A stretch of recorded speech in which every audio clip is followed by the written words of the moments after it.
A lot can be learned from paintings about damaged string instruments and about the degree of realism of the image. Anyone familiar with the restoration and conservation of musical instruments can tell at a glance whether the artist knew what defects on an instrument really look like. Cracks generally follow the grain of the wood and usually begin in weak spots such as the circles of F-holes. This is the case in a painting attributed to Peter Claes, where the crack runs from the upper circle to the bridge. The painter could hardly have invented such a defect if he had never seen it. One can assume that the other features of the violin have been reproduced with the same degree of realism, the cutouts in the thick sides of the peg box, the elongated corners, and of course the shape of the sound hole itself, which is very different from the classical violin sound holes everyone knows, due to the sharp wing tips and wide asymmetrical notches. In Nicolas Regnier's Blind Homer, the break runs from the lower F-hole circle to the bottom end of the top. Homer is holding an old Lyra da Braccio with only 4 strings, where there were originally 7. So it seems like an old blind musician used an outdated instrument that came his way to make a living, and which was subsequently converted into a viola or a tenor violin. The light reflections near the crack indicate that the top surface in that area is no longer flat. Cracks running from the 2 hook-shaped bends of the sound hole to the lower and upper parts cause the top of the violin on Francesco Buoneri's Boy with the Tambourine to collapse, emphasizing that the instrument had become unplayable.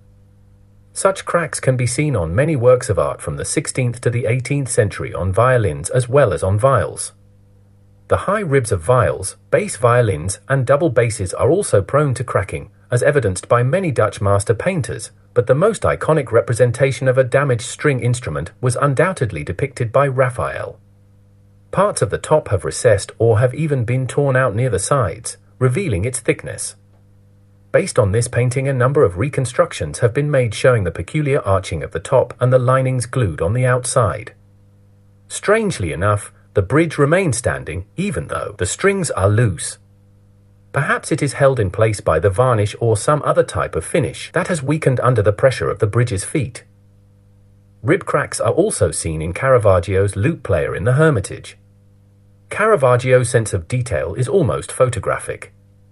His 6-course lute has flamed maple ribs, and the pegs are pushed quite deeply into the peg box. The violin in the same image is very similar to that in Claes' painting, except for the cutouts near the top nut and the colour of the wood for the fingerboard and tailpiece.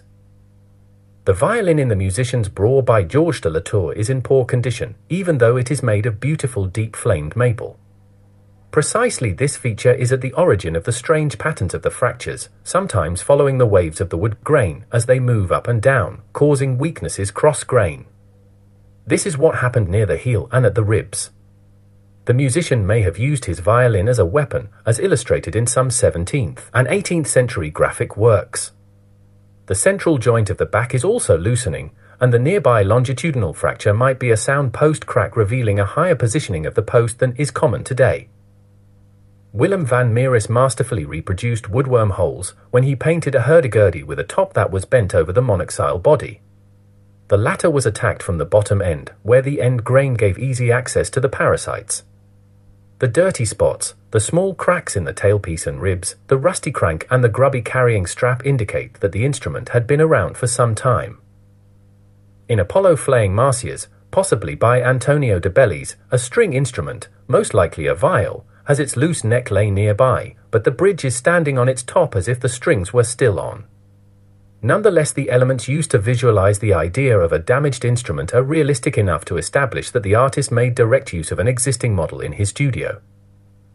By contrast, an artist trying to recreate fractions without having any idea of what they actually look like literally falls through the cracks. The defects of the lute in Jan Mandine's Trials of Job look more like black spots than anything else. Although the instrument looks real at first glance, a few details are wrong. The frets are erroneously tied at equal distances, and the shape of the bridge is rendered quite vaguely. But the broken string adds to the message that Mandine wanted to convey: this lute is not playable. Many artists wanted to get close to reality, but caution is advised at all times.